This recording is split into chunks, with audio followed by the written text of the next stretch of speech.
Buenas tardes con todos. Mi nombre es Mixeli Cañaví. Soy parte del área de eventos de Rethinking Economics Perú. Hoy les traemos una nueva entrevista con una invitada de lujo.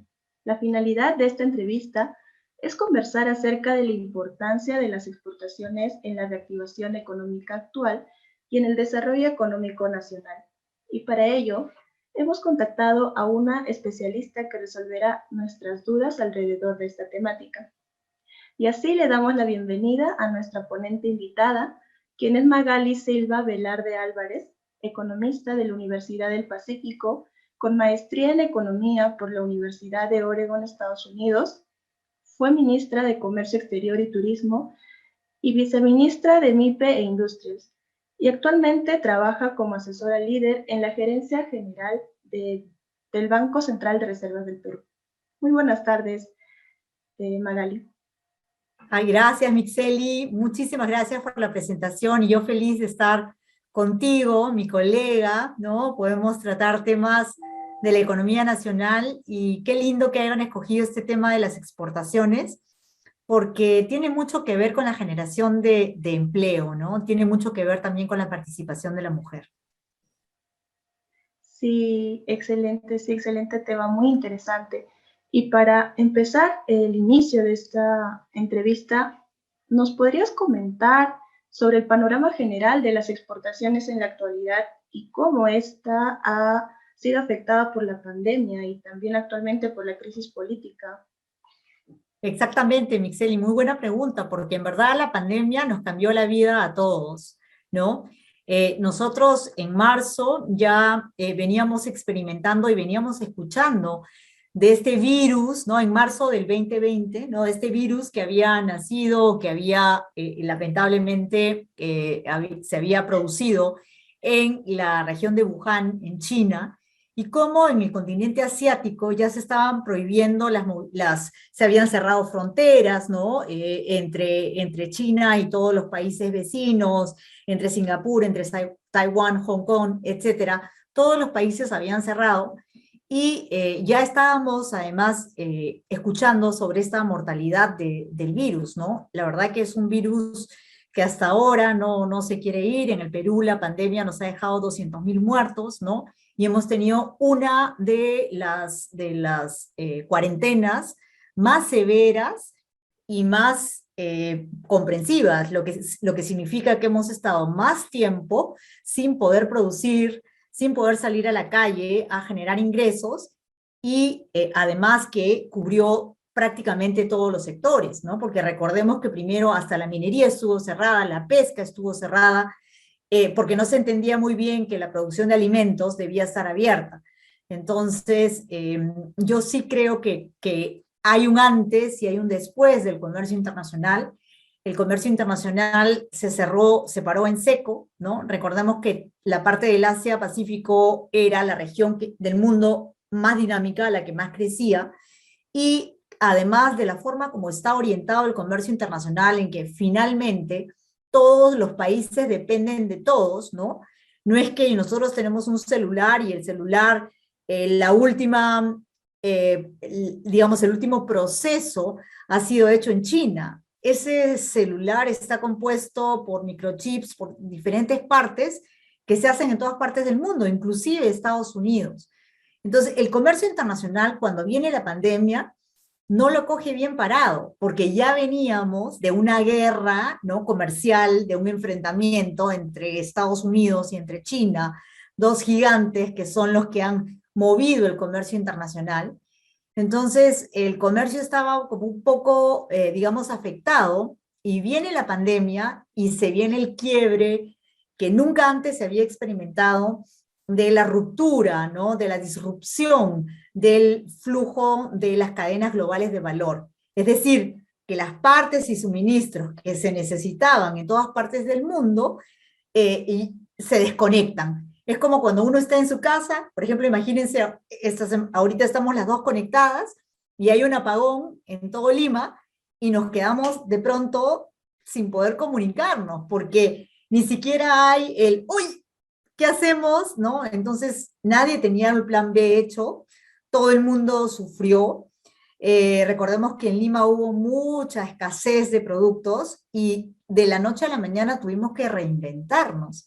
Y en el caso del comercio internacional peruano, si bien ya se habían hecho muchos esfuerzos y se adelantó muchísimo a través de la ventanilla única de comercio exterior, la BUCE, los procesos no están totalmente digitalizados. Entonces, se vio un efecto muy, muy duro en el despacho de nuestros productos y en la recepción de las materias primas e insumos para tener un proceso productivo normal, ¿no? Entonces, viene la pandemia, nos afecta, tenemos una de las caídas más pronunciadas a nivel mundial, el PBI cayó 11.3, de acuerdo al Instituto Nacional de Estadística, y a lo final, digamos, al final, en el tercer y cuarto trimestre, ya las exportaciones nuestras, que eran las exportaciones básicamente de minerales, ¿no? Y de pescados, y finalmente las exportaciones no tradicionales, gracias a Dios, que están compuestas en su mayoría por frutas, verduras, todo lo que son alimentos que te suben el sistema inmunológico y que tienen gran demanda en el exterior, lograron cerrar el año con un buen balance. Pero es complicado, ¿no? Porque es un sector, digamos, en el que la pandemia afectó directamente. Entonces, el lado del comercio se vio afectado por este cierre temporal de las fronteras, la disminución del transporte logístico, el transporte marítimo se vio interrumpido, y ahorita estamos experimentando exactamente lo opuesto. ¿Por qué? Porque se pensaba que la recuperación iba a ser mucho más lenta en el mundo, digo yo, en el mundo, ¿no? Entonces ha ocurrido que la demanda de China y de los países asiáticos, que son los que más crecen en este momento, además de una mayor demanda de Estados Unidos, ha hecho que tengamos un incremento, ¿no? Tanto en los productos de exportación, como son los minerales, pero también ha ocurrido un incremento en el precio de los fletes. Si uno ve la curva al día de hoy de la evolución de los fletes desde, digamos, desde los 80, estamos viendo que el precio de los fletes casi ha igualado el altísimo nivel que logró tener en el 2011. O sea, después de la crisis del 2008, todavía estábamos experimentando fletes muy altos. Y estos fletes altos, más subida de precios internacionales, y en el Perú, además de ello, tenemos el incremento del tipo de cambio, son tres componentes explosivos para que los precios de nuestros alimentos hayan subido en estas últimas semanas. Sí. Muchas gracias por la contextualización que nos ha brindado, doctora Magali. Y sí, de hecho fue un proceso muy difícil para todos los sectores y como usted dice, la pandemia ha marcado un hito que marca un antes y un después de este evento, ¿no?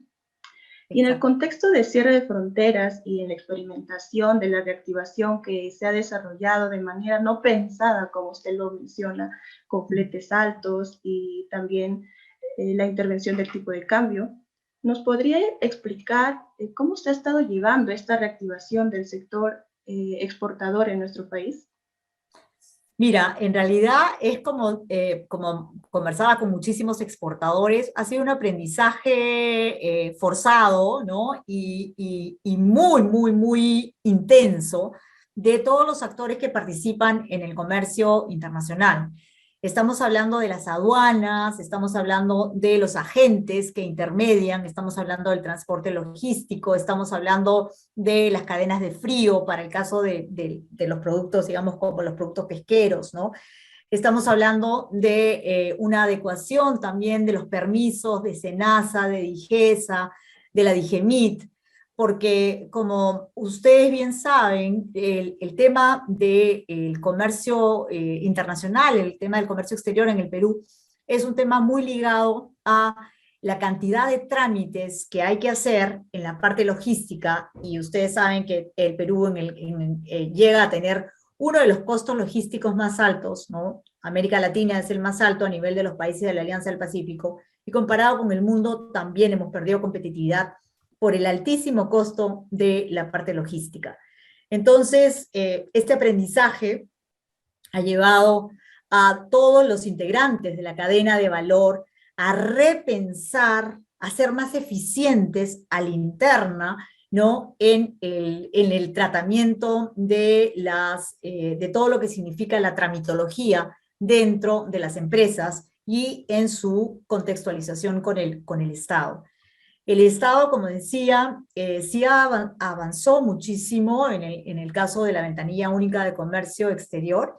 Sin embargo, han quedado procesos que todavía siguen poniéndose al día, y adicionalmente afectó mucho en el caso peruano el constante cambio de las autoridades, ¿no? Tuvimos cambios de presidentes, tuvimos cambios de ministros, y cuando cambian el presidente, cambian los ministros, cuando cambian los ministros, cambian los directores o los viceministros y todo el equipo al interno, con lo cual se llega a un momento en que hay cierta paralización al interior del Estado y no se avanza con la velocidad con la que necesitamos avanzar.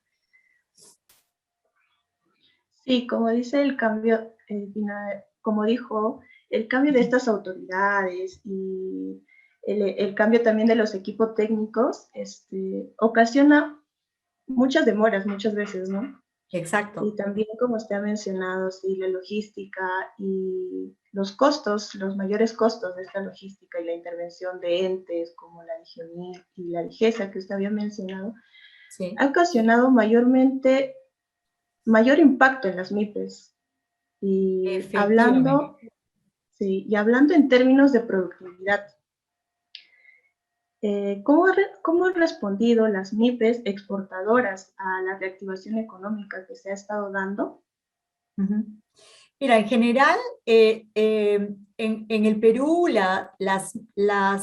digamos, si uno compara por tamaño de empresa, las que tienen una mayor mortalidad son obviamente las pequeñas empresas, ¿no? Las pequeñas empresas, se conoce que el tercer año es el valle de la muerte, ¿no? Entonces, cuando uno pasa ese tercer año, uno puede decir, bueno, mi empresa va a subsistir. Entonces, en el Perú, casi el 90-92% del total de las empresas están compuestas por empresas de máximo de 1 a 9 trabajadores. Ello significa, como tú lo has señalado, Mixeli, el caso de tener una muy baja productividad, y a la larga esta baja productividad te lleva a no ser competitivo, a no ser competitivo, y por lo tanto tu probabilidad de subsistencia es mucho menor que la de una empresa pues grande, ¿no? Entonces, si bien, por ejemplo, en una empresa grande, ¿no? Estamos hablando de unas empresas medianas o empresas ya, digamos, mega empresas, ¿no? Estas grandes exportadoras, tienen diferentes departamentos que pueden ocuparse, ¿no? De la parte de la reglamentación, de la regulación, de la búsqueda de mercado, de la búsqueda de nichos de mercados. Otros están enfocados en investigación y desarrollo, ¿no? En mayor conocimiento, para darle a tu producto mayor valor agregado. Las MIPES no tienen esta capacidad de respuesta. Entonces, eso es por un lado en tamaño de empresa a secas. Ahora, si comparamos las MIPES no exportadoras, ¿no? O sea, aquellas que se dedican para el mercado interno, y las MIPES exportadoras, nosotros vamos a ver que las MIPES exportadoras tienen una capacidad de resiliencia muchísimo mayor que estas MIPES que solamente producen para el mercado interno. ¿Por qué? En primer lugar, porque estas MIPES que producen para el sector externo, lo que hacen es no solamente enfrentan la competencia de sus pares, ¿no? en la misma localidad. Por ejemplo, podemos estar hablando de una MIPE que exporta chompas de lana de oveja en Junín, ¿no? En la ciudad de Huancayo. Si solamente vende en la localidad de Huancayo, van a tener, digamos, X número de competidores. Pero si esta MIPE va a venderle, por ejemplo, a la Comunidad Andina, o va a vender en la Alianza del Pacífico, o en la Unión Europea, esta MIPE va a tener que competir con X elevado a la N, porque ya no es solamente un país, estás compitiendo con todos los países del mundo. Pero a la vez, como estás digamos, en los ojos del mundo, puedes beneficiarte de la tecnología que se produce en el mundo y que no la producimos nosotros. Puedes beneficiarte de conocimiento de mercados en nichos específicos, donde es el consumidor el que te va llevando a desarrollar nuevos métodos de producción, nuevos diseños, nuevos materiales, nuevos colores, y que a la larga te está permitiendo quedarte en el mercado mucho más tiempo. Entonces yo sí creo que nosotros, y me encanta el tema que ustedes han puesto en el Rethinking Economics, porque es una voz nueva, es un liderazgo nuevo que ustedes están poniendo en el mercado y están diciendo, fijémonos en esta nueva forma de hacer empresa en el Perú y de darle trabajo a miles y miles y miles de compatriotas, que por la pandemia nosotros sabemos que casi 2.6 millones de empleos se han perdido, ¿no? Y lamentablemente no se están recuperando a la velocidad que nosotros quisiéramos. Sí, qué interesante la analogía que usted nos ha brindado, Magali. Sí, como usted dice, las MIPES tienen un mayor riesgo de quiebra y de cierre también. Y la baja productividad que esta genera, al no poder reactivarse adecuadamente, hace que no sean competentes frente a las grandes empresas, como usted había mencionado, ¿no? Y son precisamente estas MIPES las que generan empleo y muchas veces, y el quiebre de estas, claro, genera desempleo y hace que se trasladen esas personas que han quedado desempleadas al sector de la informalidad. Exacto. Y hemos visto que en términos de desempleo, que en el 2020 el desempleo ha sobrepasado el 16% y en este año, en el 2021, ha sobrepasado el 15%. Entonces, ¿nos podría decir de qué manera se puede contribuir cuando se reactivan las exportaciones a la generación de empleo formal? Claro, mira, extraordinaria la pregunta porque efectivamente el mercado mundial es mucho más exigente que el mercado local, ¿no? Tú puedes vender esa, quedémonos en el ejemplo de la chompa, ¿no? La chompa de lana, de oveja, de Junín, que además tenemos en el Perú una tradición milenaria, ¿no? Los textiles paracas han estado imagínate, se conservan hasta el día de hoy, ¿no? O sea, unos diseños, unos colores maravillosos que tienen más de 3000 años de antigüedad. Entonces, somos una cultura que es muy rica, que es muy artística, que tiene mucho potencial por desarrollarse. Entonces, esta maravillosa obra, digamos, que se puede hacer en Junín, ¿no? Por estas maravillosas tejedoras, manos peruanas, mujeres que además sostienen a sus familias, cuando entran a este circuito internacional, como te decía, van a ferias, el día de hoy todo por internet, tú puedes entrar en el tema del diseño, te contactas con un italiano que son los capos del diseño, ellos te ofrecen máquinas, viene la tecnología, tú encuentras un nuevo nicho de mercado, y entonces estás armando, por ejemplo, ya una colección completa. O sea, estás pasando de tu sostenibilidad de mercado a tu capacidad para poder crecer. Este comprador internacional no te va a permitir tener tus trabajadores. En primer lugar, no puedes emplear niños, eso se acabó, ¿no? No puedes emplear menores de 14, 16 años. No puedes dejar de pagar tus beneficios sociales, o sea, tus empleados, tus trabajadores tienen que ser remunerados y tienen que ser remunerados de acuerdo al fruto de su trabajo. Tienen que estar, digamos, se les tiene que estar pagando sus beneficios sociales, lo que significa pensiones y salud. Entonces, ello no ocurre en el mercado local. El mercado local, la persona que te va a comprar la chompa en la vereda de un mercado, no te va a preguntar si tú a tus tejedores le pagas, si la lana viene de, no sé, pues de un trabajo donde se necesita, quién está criando a las ovejas, son los niños. Tú no vas a chequear todo eso. Entonces, el comercio internacional te permite, por un lado, la formalización de la empresa, perdón, y te permite también un crecimiento sano, El crecimiento sano viene cuando tu mercado te va respondiendo. El mercado es el que te va pidiendo, mira, estas chompas están tan maravillosas que ya no quiero 100, quiero 200. Y el próximo mes quiero 300. Y tú vas a sentir y vas a estar en la necesidad de seguir contratando más personas.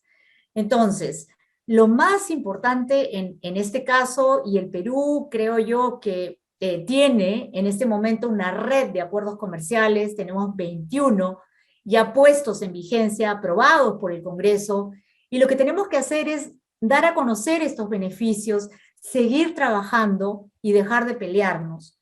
Porque cuando entre peruanos nos ponemos a pelear, o sea, no se pueden pelear los trabajadores con los empresarios, no se puede pelear el Estado con los empresarios.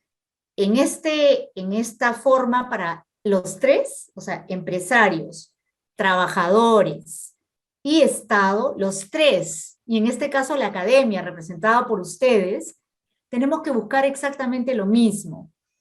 Y ese sentido del comercio internacional es la creación de nuevos puestos de trabajo que sean dignos, es decir, un trabajo decente para todos, que además permita el desarrollo profesional a través de estas capacidades que cada uno de nosotros tiene. Qué importantes son las exportaciones, como usted ha mencionado, para generar el empleo formal. Y en el caso peruano, sí, es muy importante seguir trabajando, bueno, trabajar juntos y Así dejarnos es. sí, de muchas discrepancias que hay en el Estado y con las empresas, ¿no?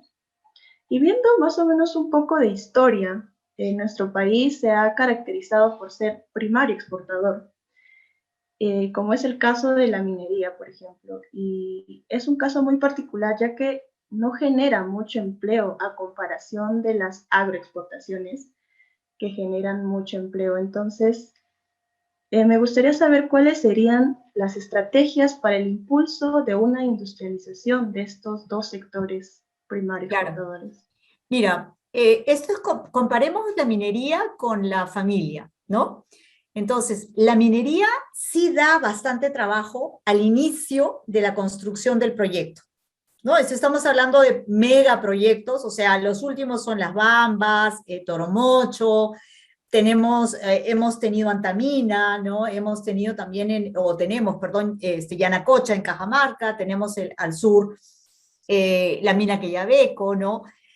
Están las explotaciones de Toquepala y de Cuajone por Southern. Entonces, la minería el Perú es un país minero, ¿no? ¿Por qué? Porque tenemos esta bendita cordillera de los Andes, donde debajo, hace 5.000, 10.000 millones de años, hubo estos cambios geológicos y nos tocó la suerte de que nos tocara plata, oro, cobre, zinc, molibdeno, ahora últimos hemos descubierto litio. Entonces, bienvenida a la minería. Una minería responsable, ¿no? Con el medio ambiente, pero responsable con su comunidad. Responsable también con la forma de hacer empresa en el Perú. Entonces, yo sí estoy convencida que la minería es súper necesaria. La minería paga los impuestos, la minería le da los recursos al Estado, la minería también genera muchísimos ingresos en la canasta exportadora. Entonces, lo que nosotros tenemos que hacer, y han habido problemas en el pasado, ¿por qué?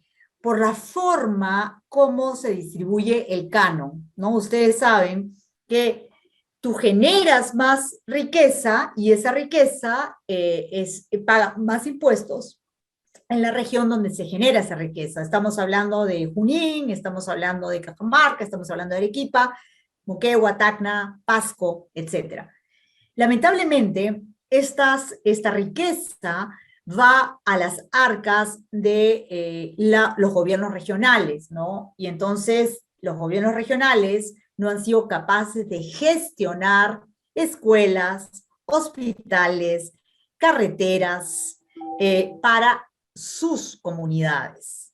Entonces, tenemos un problema que en general le estamos echando la culpa a la vaca, pero la vaca da la leche. En realidad el que ordeña es el hombre y finalmente el que reparte es el lechero.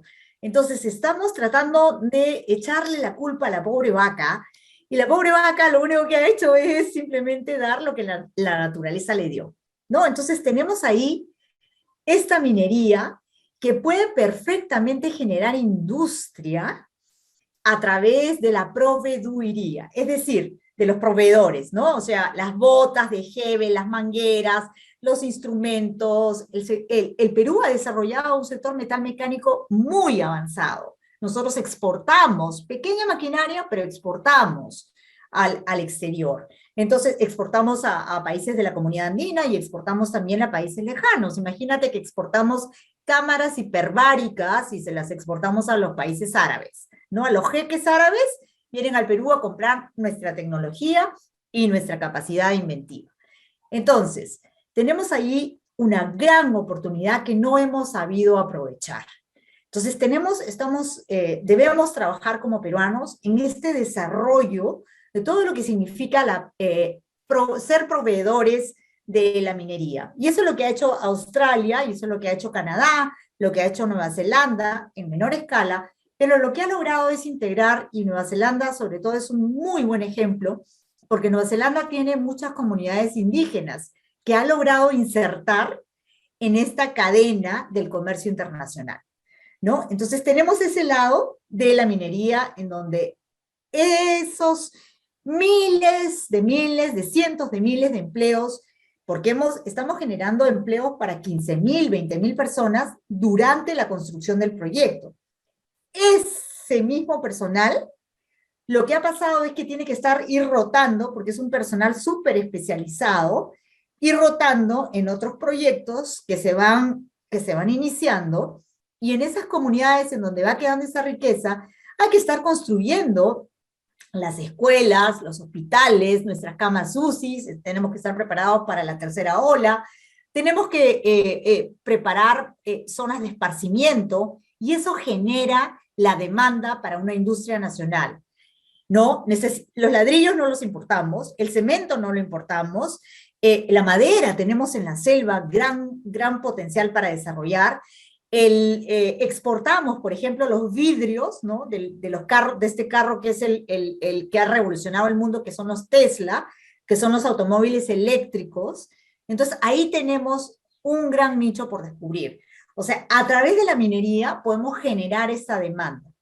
Y en el caso de la agroindustria o de la exportación, tú bien lo has dicho, que genera muchísimo empleo y mucho empleo en mano de obra femenina. Bueno, ahí tenemos otro nicho de mercado para desarrollar y todo lo que significa las envolturas, los empaques. El día de hoy tenemos que pensar en el reciclaje, en el aprovechamiento de la economía circular, y ello nos indica que ahí tenemos un gran potencial. Y déjame antes mencionarte dos sectores que tienen también muchísimo potencial y que no los hemos sabido aprovechar. Uno es el sector forestal, ¿no? Teniendo la cantidad de áreas que hemos perdido por la minería informal, ¿no? La minería ilegal. Y tenemos además el sector turismo, que puede ser un gran articulador en toda la cadena ligada al mundo internacional. Sí, muchísimas gracias, Magali. Muy interesante lo que nos comentas. Y sí, efectivamente nuestro país es minero. Pero sin Sí. embargo, como te mencionas, que esta minería sea responsable tanto con el medio ambiente y con la población. Así Y es. muy importante también lo que mencionaste, lo de la agroexportación, lo de el empleo para las mujeres, sí, es muy importante. Así es. Y para este desarrollo de las exportaciones, el gobierno muchas veces incentiva algunas políticas públicas a favor de estas, así también como planes estratégicos. Entonces, ¿nos podría explicar en rasgos generales en qué consiste el Plan Estratégico Nacional Exportador y cuáles Claro, componen? por supuesto. Mira, ve, es muy interesante porque cuando yo llegué a Mincetur, yo llegué en el año 2013. Entonces me tocó cerrar, o sea, ahí fue el primer ejemplo, único ejemplo en el Perú, de 3 gobiernos que trabajaron el mismo plan sin necesidad de inventar la rueda, ¿no? Porque cada persona quiere inventar, yo lo hice. No, mira, la verdad es que lo bueno hay que continuarlo, lo malo hay que desecharlo, pero todo lo bueno uno tiene que mejorarlo. Esa es mi filosofía. Entonces yo encontré este Plan Estratégico Nacional Exportador. Este Plan Estratégico Nacional Exportador tiene, a mi modo de ver, dos elementos fundamentales. Uno, que está basado sobre digamos, un entendimiento público-privado. Es decir, hay una mesa en la que se trabaja los empresarios con el Estado para ir viendo cuál es la agenda que te tiene que ir mejorando. O sea, necesitamos puertos, aeropuertos, logística, aduanas, ¿qué hay que hacer? Este elemento, que es el trabajo público-privado, descansa sobre los 4 pilares de este Plan Estratégico Nacional Exportador, que es uno, no puedes depender de una sola oferta, tienes que diversificar tu oferta, ¿no? O sea, no puedes depender de un solo producto. ¿Qué pasa si nosotros, no sé, pues producimos solamente alambre de cobre para la electricidad y de pronto se descubre un producto que nos saca del mercado? Tenemos que diversificar nuestra oferta. Tenemos que además que diversificar nuestros mercados. No podemos depender de un solo mercado. Nos pasó con Venezuela cuando le exportábamos textiles, se cayó Venezuela y, o sea, fue un grave efecto. Tenemos que además trabajar en todo lo que significa la facilitación del comercio, todo lo que es la parte logística de la que hemos hablado, el transporte, la digitalización, la regulación, etcétera. Y el último es el capital, el talento humano. Tenemos que trabajar como hacen ustedes para ir formando esta mentalidad de competitividad, de meritocracia, de entender que los mercados mundiales no nos quieren porque yo soy peruana, porque tengo Machu Picchu, porque mi gastronomía es maravillosa. Nos buscan porque tenemos un buen producto, y ese buen producto tiene que cumplir con todas las especificaciones y estándares de calidad exigidos a nivel mundial. No, entonces había mencionado que eran 2 elementos. Uno, que descansaba sobre un trabajo público-privado, y 2, que decanta en planes regionales de trabajo con cada una de las regiones. El Perú no es Lima, y el Perú no son solamente las regiones. El Perú es un país maravilloso con 3 regiones, ¿no? Costa, sierra y selva, norte, sur, oriente, occidente, tenemos mar, etcétera. Entonces, la idea es este plan ir decantándolo en los planes estratégicos regionales de exportación, que son los PERCS, y en el año 2013, que me tocó entregarlo al público, en el 2015, fueron Arequipa y La Libertad los que se sacaron nota 20. O sea, hicieron todo lo que tenían que hacer. Y luego, en mi época también lanzamos el plan 2015 al 2025. Como economista me gustan los números, entonces propuse duplicar las exportaciones no tradicionales al 2025 y triplicar la exportación de servicios al 2025. Para lo cual ya fuimos un poquito más ambiciosos. Entonces, en la parte de los mercados, queríamos además internacionalizar a la empresa peruana, es decir, tener mucho más añaños, tener mucho más Belmonts, que abran plantas en otros países del mundo, para no solamente llevar la parte de los productos peruanos, sino también llevar la creatividad, ¿no? la capacidad de los peruanos, el talento peruano afuera. Y en la parte de mercados también seguimos diversificando, y en el caso de, también seguimos con la parte del talento humano y la parte de la facilitación. Lanzamos la ventanilla de comercio exterior 2.0, y ahí nos hemos quedado, porque, o sea, lo lanzamos y bueno, ya lamentablemente, como hablábamos al inicio de estos cambios de las autoridades, afecta muchísimo, lamentablemente, la priorización que cada ministro le da al interior de su cartera. Sí, lamentable, la verdad. Sí, muchas gracias, Magali. Muy interesante lo que nos comentas. Y es curioso cómo usted ha vivido el trance de estos 2 planes, la del 2013 y la del 2015 y 2025, ¿no? Sí. Y como usted menciona, este plan es muy importante, sobre todo para el desarrollo de las regiones, a través de sus programas y todo lo que conlleva el plan estratégico, ¿no?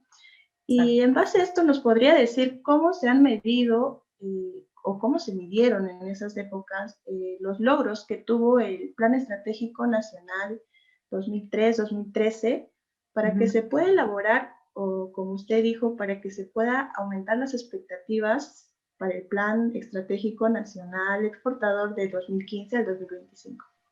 Claro, mira, al igual que en aquella oportunidad se trabajó con las regiones, fuimos, en mi caso personalmente, fuimos a todas las regiones, ¿no? Fui a la mayoría de regiones, en verdad no llegué a ir a todas, pero era lograr el compromiso de las más altas autoridades, en cada caso sí lo lanzamos con cada gobernador regional, y es una, digamos, es una, como había mencionado, estos 4 pilares tienen a su vez actividades y a su vez tienen tareas específicas, ¿no? Entonces, digamos, ahorita no recuerdo exactamente los números, pero creo que son como algo alrededor de 73 o 76 ítems, ¿no? Que tenemos en cada uno de estos 4 bloques. Cada región es diferente, obviamente hay regiones más adelantadas y más atrasadas que otras, y es la convergencia de una cantidad de instituciones que tienen que sentarse a la mesa y tienen que hacer su tarea. En el caso de las regiones, es el gobernador el que tiene que estar detrás para, oye, Sunat, dijiste que ibas a hacer este proceso y lo ibas a entregar el 22 de noviembre, te has demorado, explica por qué es lo que pasa. Entonces Sunat te explicará, mira, el Ministerio de Economía, entonces el gobernador también llama al ministro de Economía, y así esa es la agenda de trabajo. Entonces, se va poniendo un check, digamos, ¿no? Si quieres haber completado la tarea, ¿no? Es en las agendas, y finalmente se va evaluando con puntajes y llegas a obtener este puntaje final de 100% que se sacó Arequipa y 100% que se sacó La Libertad, ¿no? Sí, muy importante el proceso que usted menciona, el trabajo con cada región y la medición del Exacto, logro, sí, y sí, la sí, agenda de trabajo. sí. Y sí, respecto a lo logrado, ya hablando de durante este periodo de tiempo en el Ujú, que usted ha sido ministra, quisiéramos ujú. saber desde su experiencia qué iniciativas se podrían implementar para impulsar las exportaciones en general.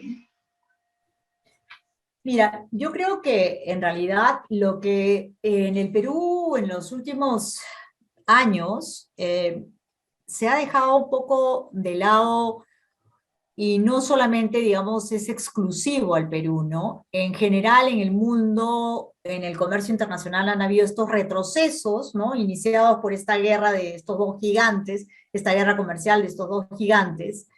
La pandemia nos enseñó que el comercio es muy importante, pero el comercio también puede afectar cuando no lo tienes. Es decir, si estás acostumbrado a ser un país como Singapur, por ejemplo, donde la frontera es completamente abierta, o Panamá, en donde entran y salen los bienes y servicios, ¿no? Y cuando el comercio tiene esta disrupción, uno tiene que estar con su plan B para poder entender que uno tiene que estar preparado en cualquier momento, ¿no?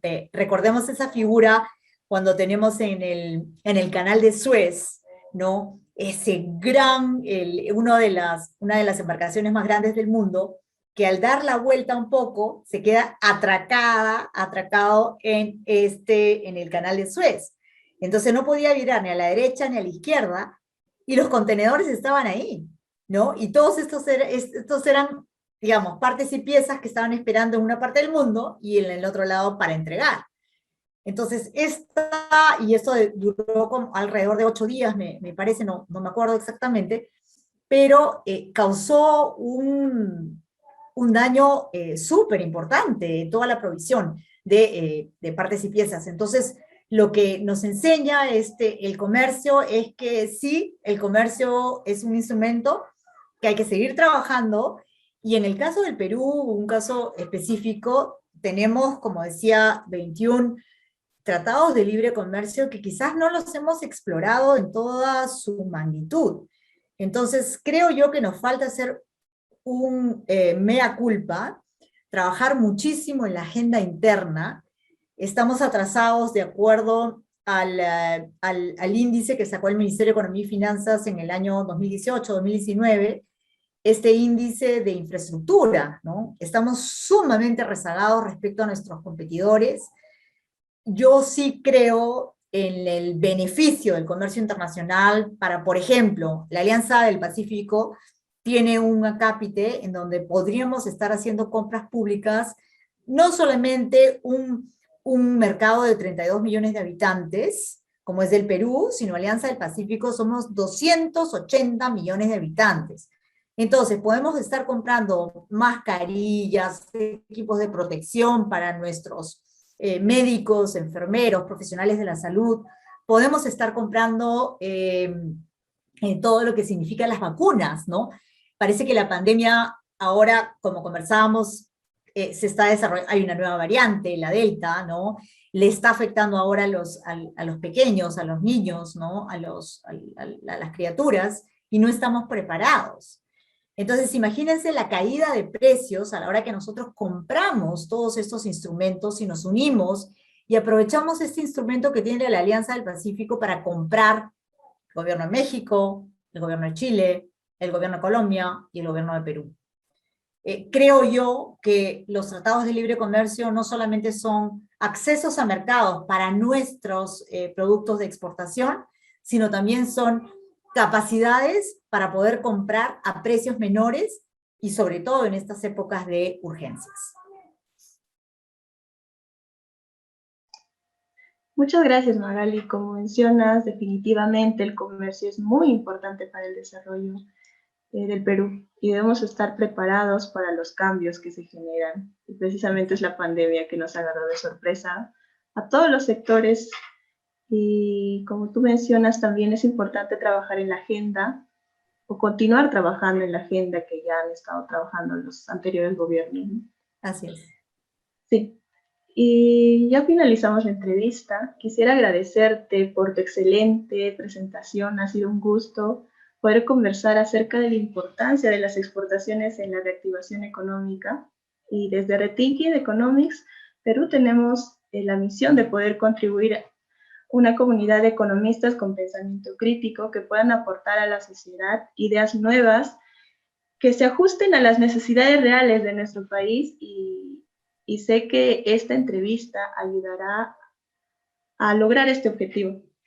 Un gusto haber podido conversar contigo esta tarde. Sé que muchos de nuestro público en nuestras redes sociales estarán muy interesados en saber más acerca de este tema. Muchísimas gracias, Magali.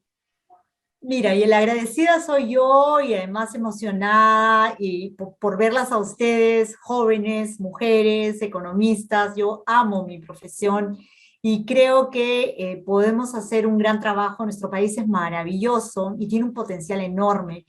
Y creo que cuando nos damos cuenta o cuando nos demos cuenta finalmente de lo grandioso que es este país, ¿no? De esa majestuosidad que hemos heredado de nuestros antepasados, creo que nos vamos a dar cuenta de que tenemos que el único camino es trabajo, disciplina y educación. Uno tiene que buscar profesionalizarse, buscar el conocimiento cada día, porque en el mundo, en cada segundo que pasa, el conocimiento ha cambiado. Estoy para trabajar con ustedes. Muchísimas gracias, No, Magali. a ustedes y felicitaciones por el trabajo que hacen. Ya nos vemos.